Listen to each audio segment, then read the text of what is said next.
hidden from them. They don't recognize him. How that happened, I have no explanation, nor have I read anyone who has told me why that is that way. But that's not what we really want to concentrate on. As he travels along, he asks them questions. What are you talking about? And what's going on? And they say, well, are you the only one that hasn't heard about the things? And he says, what things? He knows full well, but he wants them to explain what is going on. And they say, well, concerning Jesus of Nazareth, a man who was a prophet, mighty in deed and word before God and all the people, and how our chief priests and rulers delivered him up, condemned to death, and crucified him. And we hoped that he was going to be the one. And eventually, they recognized who Jesus is. And verse 25, I want to concentrate on that. And he said to them, O foolish ones, and slow of heart to believe all that the prophets have spoken. Was it not necessary that Christ should suffer these things and enter into his glory? And beginning with Moses and all the prophets, he interpreted to them in all the scriptures the things concerning himself. So you think of how long our class is today, and our class is going to run for, where's Diane? Do I have 2-3 hours here? No, I don't have that much time. But in just the short amount of time of how many verses we're going to be able to cover. But he says, and beginning with Moses and all the prophets, he interpreted them in all the scriptures the things concerning himself. And there are a lot of scriptures. And I handed one out. This only has 47. I have one. Where's my copy? Oh, no, it's not there. Nope. It's not that one, but I have, maybe it's on my desk, but I have one that has 351 prophecies from the Old Testament. And some say that there are even more than that. But he starts in Moses and all the prophets. Now we jump to the next section that Jesus appears to his disciples. How would you pick out 47? How would I pick out? This is just one this was the easiest one for me to copy without having to type them all. But this is from the... This is 47. Whoever put these 47 together, I'll leave it to them as how they came up with those. But you'll find these verses within the 351. So Jesus makes an appearance to his disciples, beginning in verse 36. As they were talking about these things, Jesus himself stood among them and said to them, Peace be to you. But they were startled and frightened and thought they saw a spirit. And he said to them, Why are you troubled, and why do doubts arise in your hearts? See my hands and my feet, that it is I myself. Touch me and see, for the Spirit does not have flesh and bones, as you see that I have. And when he had said this, he showed him his hands and his feet. And while they still disbelieved for joy and were marveling, he said to them, Have you anything here to eat? And they gave him a piece of broiled fish, and he took it and ate it with them. Then he said, These are my words that I spoke to you while I was still with you. So he says, I told you these things ahead of time. All of this I told you was going to happen. Remember when he said when he told them that he was on his way to Jerusalem, and he says, I must go to Jerusalem and be turned over and be crucified. And Peter says, no, not as long, in a sense, no, that's never going to happen to you. And Jesus says, get thee behind me, Satan, because you don't have things in mind of the kingdom, so to speak. He says, I told you all these things that were going to happen. This should not have surprised you. I told you these things ahead of time. While I was still with you, that everything written about me in the law of Moses and the prophets and the Psalms, here he includes the Psalms. The Psalms aren't included in the previous passage there in chapter 24, although he might have made reference to the Psalms, must be fulfilled. They must be brought to fulfillment. Then he opened their minds so they could understand the Scriptures. And he said, Thus it is written that the Christ should suffer and on the third day rise from the dead, and that repentance and forgiveness of sins should be proclaimed in his name to all nations beginning from Jerusalem. So, as we have looked at the one of the timelines, and you have I've already passed these out, but I'm going to move out of the camera range here. But you see that it starts here at Moses, the giving of the law, and really the law of Moses, we talked about this that Paul says in Galatians that the law of Moses was the schoolmaster. It was the one in charge of the child that took the child from home to the school. That was the job of a schoolmaster. The schoolmaster wasn't the one that taught. The schoolmaster was the one who led them in a strictest sense of what the meaning is. So starting at Moses, Jesus goes all the way back to the prophets. In another passage in the New Testament, it says, and beginning with Samuel and all the prophets prophesied about what was going to happen. So there is just an enormous amount of scriptures in the Old Testament that foretold everything that was going to happen. And some mathematician tallied it up. He said if there were only 6 things, 6 prophecies that were specific to Christ, his hands were going to be pierced, they were going to divide his clothes by lot, that he was going to be the prophecy about Judas betraying him. So he took 6 of those scriptures that were specific to Christ and his death. He says if you just took 6 of those, the odds of those being fulfilled in one person are so astronomically beyond calculating that it would equal probably the number of atoms in the universe. If you had to figure, now think about that. I think there's got to be like over 1,000 atoms in the universe, wouldn't you say? That was a joke.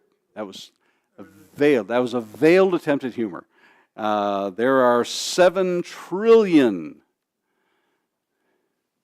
cells, atoms that make up our brain alone. Unbelievable. But you think about the odds. He calculates, says the odds of this happening to one person are so astronomically beyond calculating.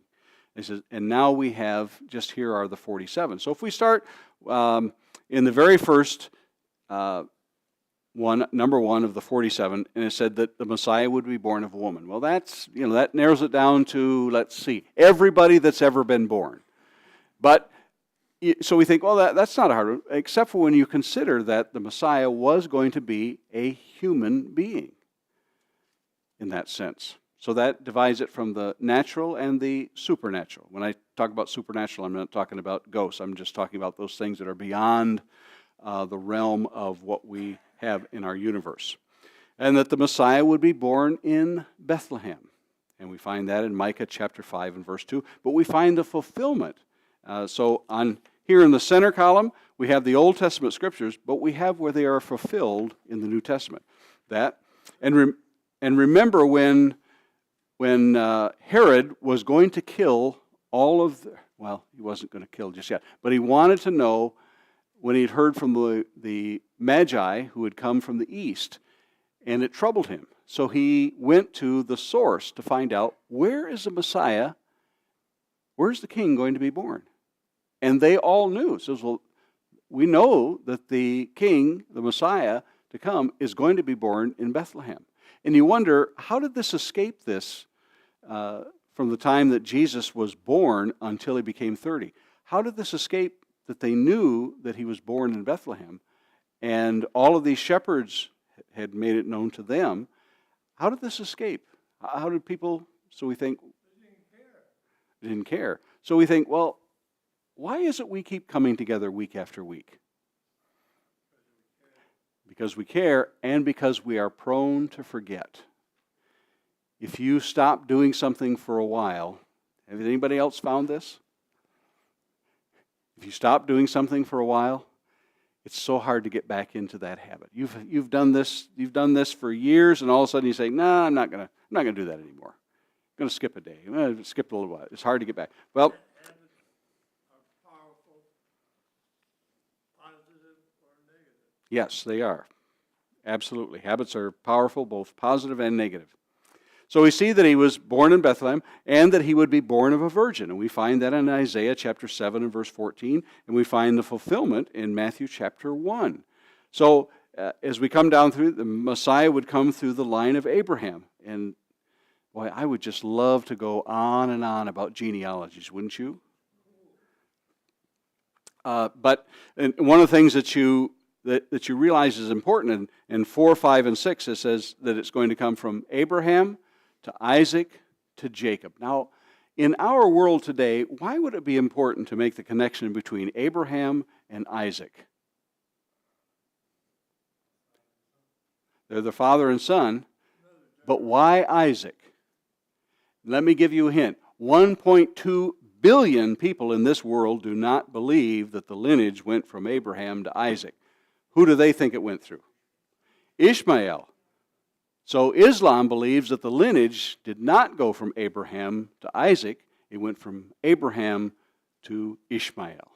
And that's the lineage that they follow, and therefore everything after that is nothing to them. People say belief doesn't matter. I've heard that belief is very important. Yes. And so the lineage of Abraham to Isaac and then to Jacob, and that not only through Jacob, but that the lineage would come through Judah. And so each of these begins to narrow it down. Now, in number 1, to be born of woman, well, that's all mankind. But now fast forward. Actually, you don't have to fast forward. If you go to Genesis chapter 5 and you look at those genealogies, and we talk about Adam and then Seth, you follow that genealogy down, and it covers in those first 12 chapters, and I like to do this for effect,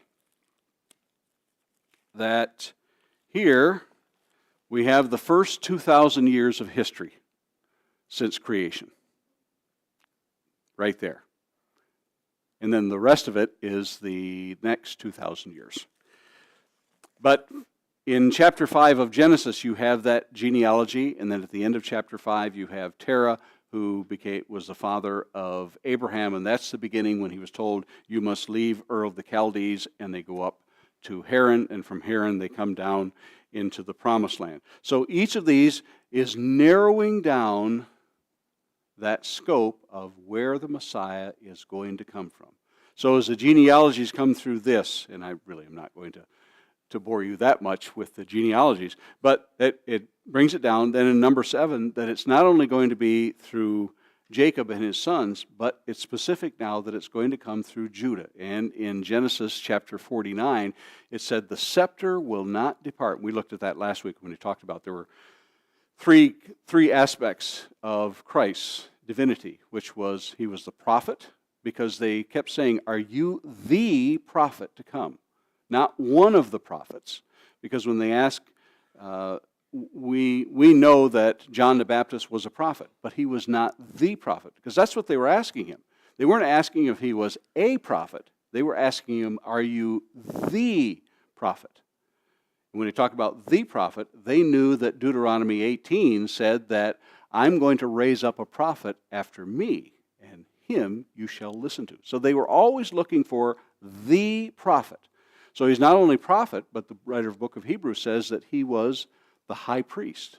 Not only was he high priest, he was king. So he's prophet, priest, and king in that sense. So the narrowing it down, and because he's the king, he would come through David's throne. And why couldn't the lineage come through King Saul?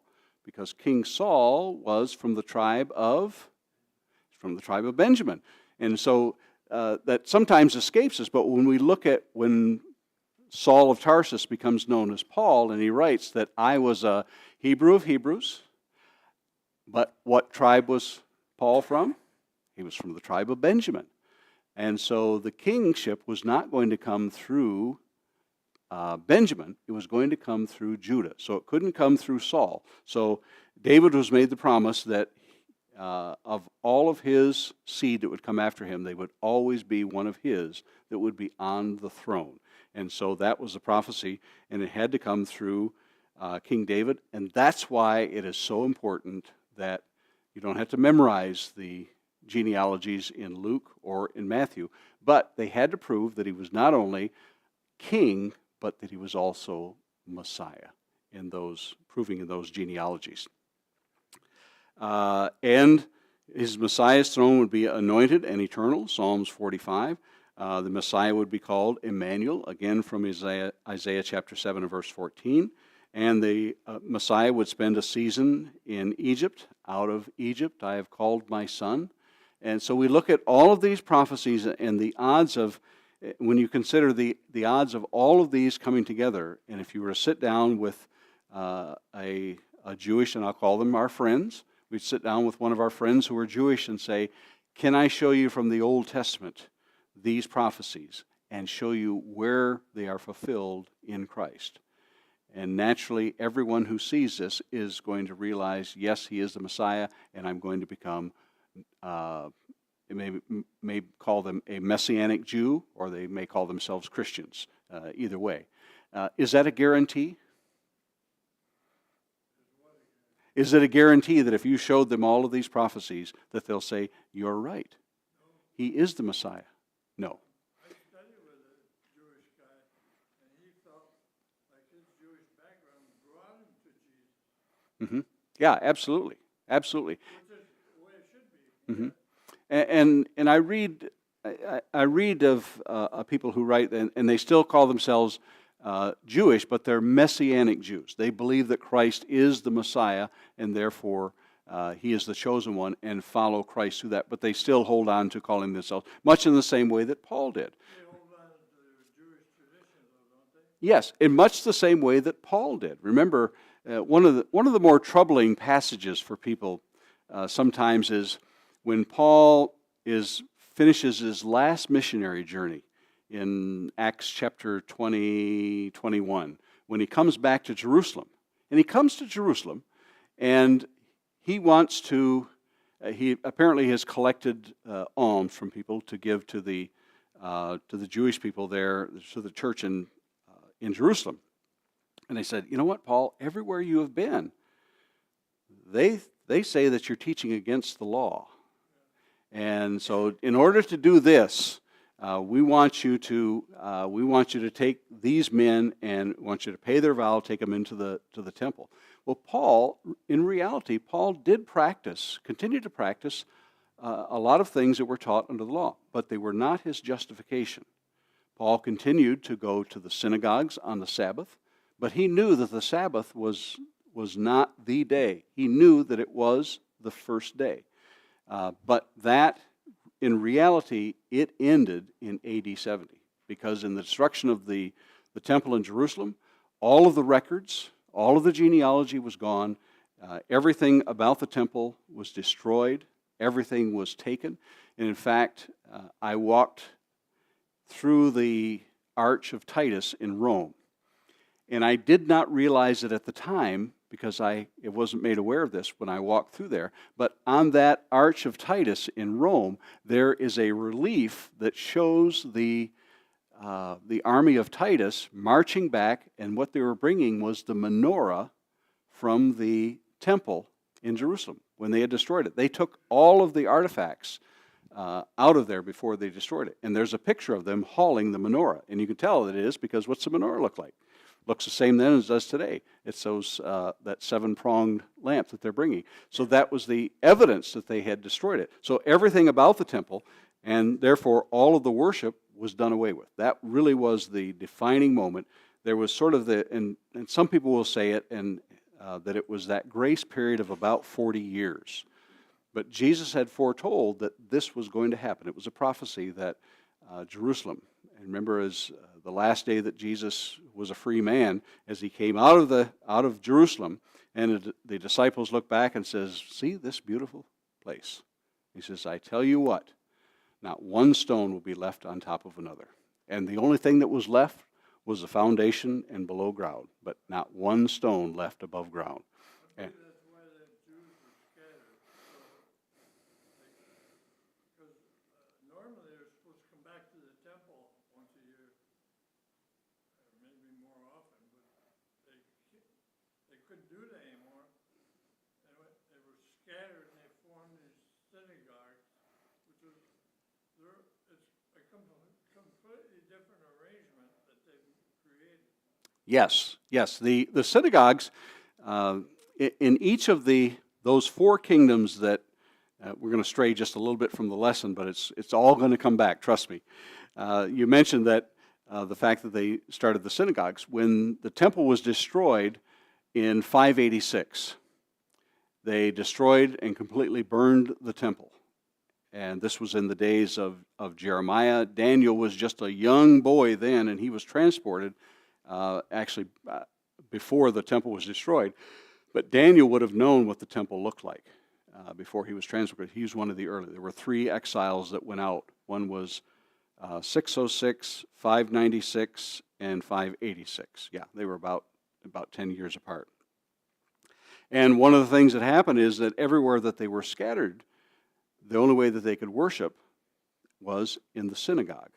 And so we think, well, that's kind of odd. But when you think of the 4, if you look at the statue that Nebuchadnezzar has a dream and Daniel interprets it, and there are 4 kingdoms that he's going to talk about. And when Nebuchadnezzar has this dream and Daniel interprets, he says, Nebuchadnezzar, you're the head of gold. And that's where it all starts in Nebuchadnezzar. And next you had the chest, which was of silver, and that is going to be the Medo-Persians. And you read about that, and I believe it's in Daniel chapter 7, to where they're having a party, and they're having a good old time. And the king Artaxerxes sees the writing on the wall. You've heard that? Oh, I've seen the writing on the wall. That's where it comes from. It's from the book of Daniel. And he says, this very night the kingdom's going to be taken from you. And that was the end of the reign of, not Nebuchadnezzar, that was the end of the reign for them, and it began the reign of the Medo-Persians, the Medes and the Persians. So they were divided. The next one became the Greeks. He said, and that's the thighs in this area. That was the 3rd kingdom, and the last one was when he talks about the lower part of the legs were the feet, partly of clay and partly of iron.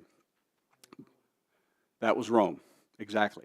And each of those 4 brought something to the passage, that's the wrong term I want to use, brought something to the preaching of the gospel in the 1st century. Well, the first one was that under Nebuchadnezzar, in the Babylonian rule, synagogues.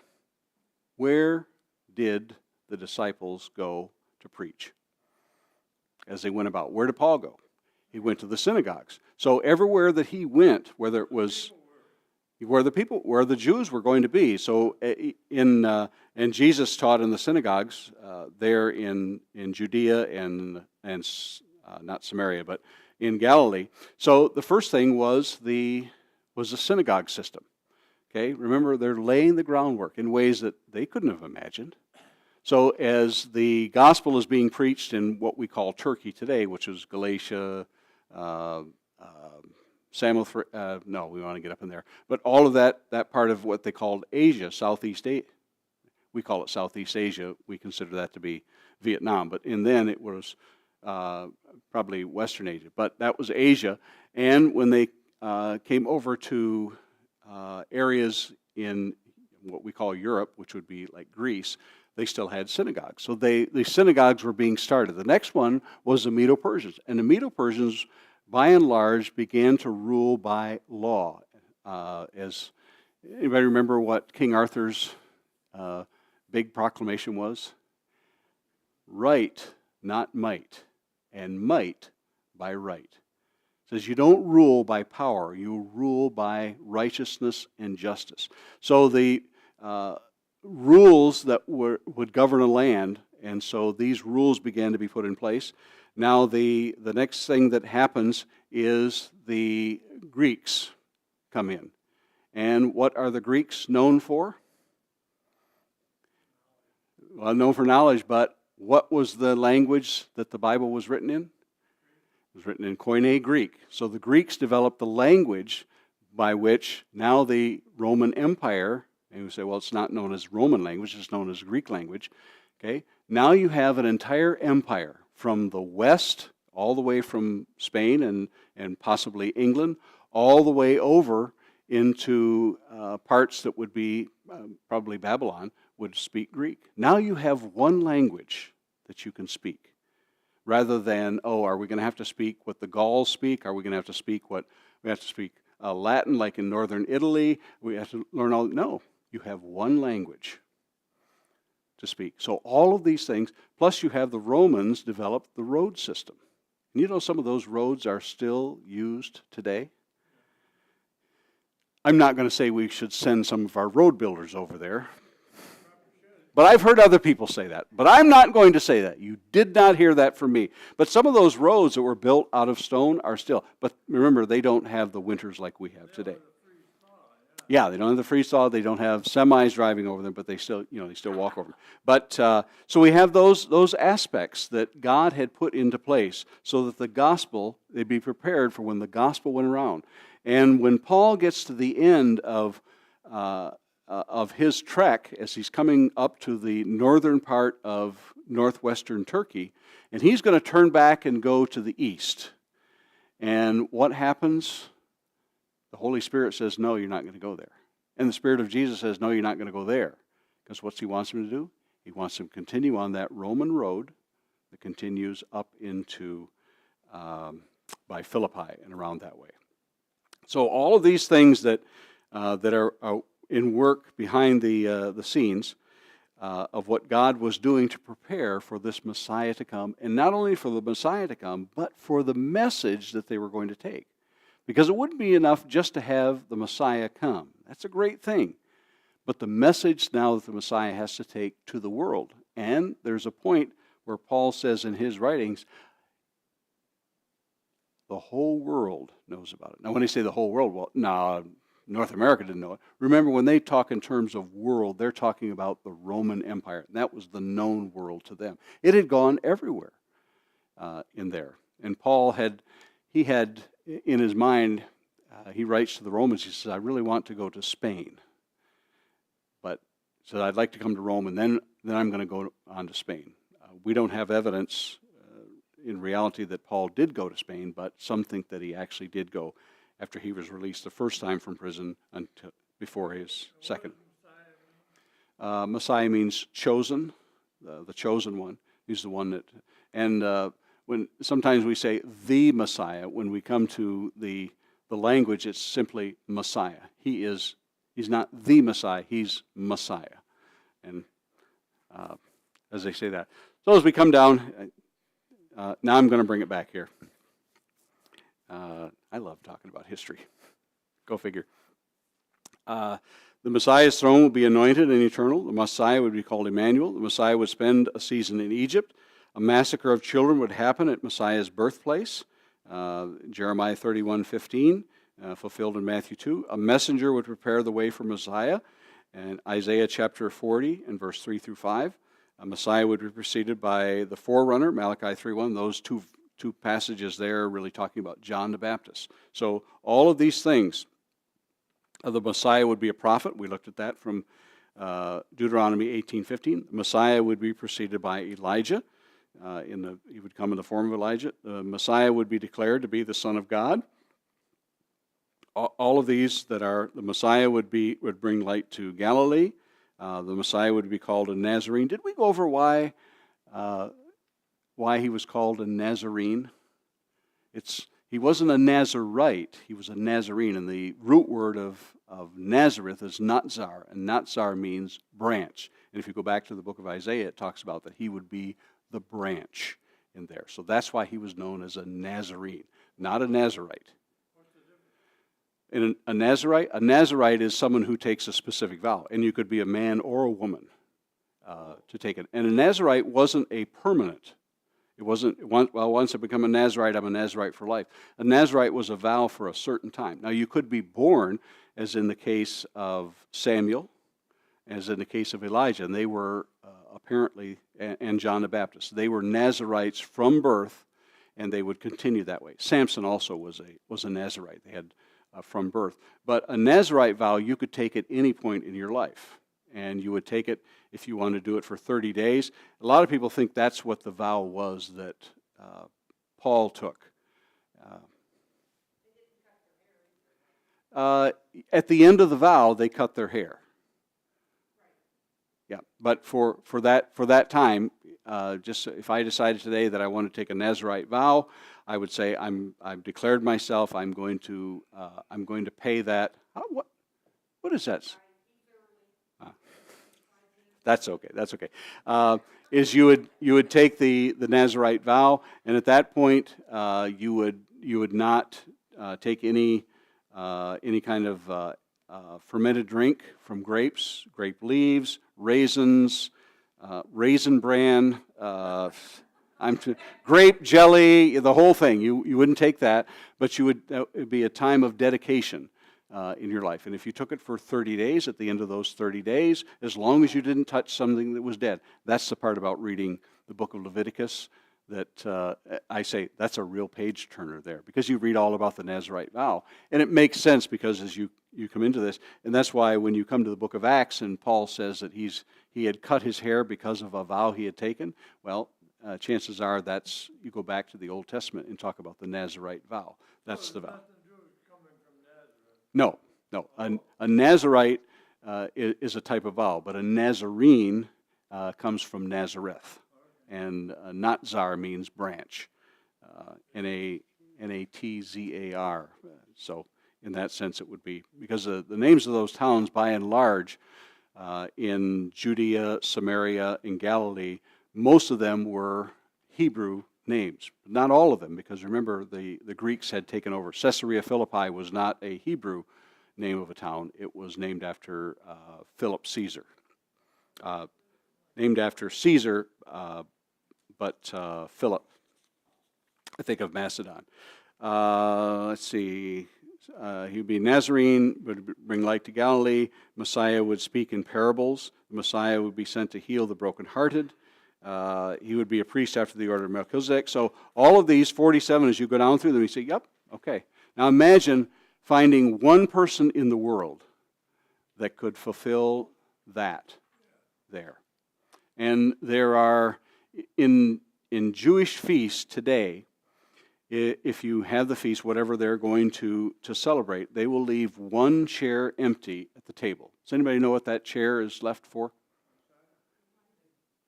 It's left for Elijah. In case Elijah comes to visit, you have a chair. And every household that is orthodox enough to practice that will leave an empty chair, because they're expecting Elijah to return. So they're expecting the same thing that happened in the first century, but it's already happened in that sense. And so in that, their Messiah that's going to come, they expect that Messiah to come anytime, is going to do the same things that Jesus did 2,000 years ago. But it's already happened. And it is interesting to read what some of the rabbinical writings of the modern time, as they talk about why Jesus couldn't possibly have been the Messiah. And, I don't discount it, because you really do want to know why they feel the way that they do. And I don't wish them any ill, but, in order to, how many of you have read The Art of War by Lao Tzu? Talk about a real page turner. But, knowing your, and I don't want to use the word enemy, but knowing your opposition, knowing how those people who are opposed to you, how they feel, why they feel the way they do, and what they think, is really the key to being able to approach them and have the answers to questions they may have, or to the beliefs that they hold. Because if they say, well, I'm still waiting for it, well, you say, well, have you considered this? And that's really all you can do, is present something in this nature. And remember, this is what Paul preached when he was presenting the gospel. That's what he would do. And as you read through his writings, and the number of Old Testament passages that he quotes, it's a good study for you to do, is to go through and realize, and if you want, I have them all marked in mine, every Old Testament passage that Paul quotes in his writings. And so that's what he had to go through. So when he went to the synagogues, that's what he was preaching. He had the Old Testament prophecies, and he dealt with that. And they could either accept it or not. And if they didn't, you know what Jesus told his disciples? He says, and if they don't greet you, what were you supposed to do? Yeah, and that's and it's a way of saying, you know what, you've rejected me. Not even the dust of your town, not even the dust of your place is going to reside with me, and I walk away completely clean. You keep your dust with you. Paul started preaching to the synagogue because that's where he was told to go first to the Jews. So that's where he started, but then they rejected, so he went elsewhere. Yeah, and it was expected because that's what Jesus told him on the road to Damascus. I'm going to send you to the Gentiles. That's what got him in trouble in Jerusalem, is they were hanging on his words when he was telling about this until he got to the point where he said, I was sent to the Gentiles. And that's where we have to draw the line, because the Jews, we read this in the book of Acts up until Acts chapter 11, they still were not accepting Jews, Acts chapter 10, pardon me, accepting Gentiles into fellowship. And Peter says, when he goes to Cornelius, says, it's against the law. Peter still believed this. It's against the law for me to even associate with you as a Gentile. I mean, imagine how serious that is, that it was even against the law. And when he goes back to Jerusalem, we heard you went to the Gentiles. Now, what do you have to say for yourself? And so Peter answers for this, because there were the Judaizers that were still saying, no, you have to adhere to the law. You have to be circumcised, and you have to observe such and such things. And Peter says, no, and even observe the clean and unclean meats. And that's where in Acts chapter 10, we find that the clean and unclean were done away with, which for me, is the camera off yet? Okay, well, I'll say it anyways. I love pork. I love bacon, and that's our... Where do they get their priests from nowadays?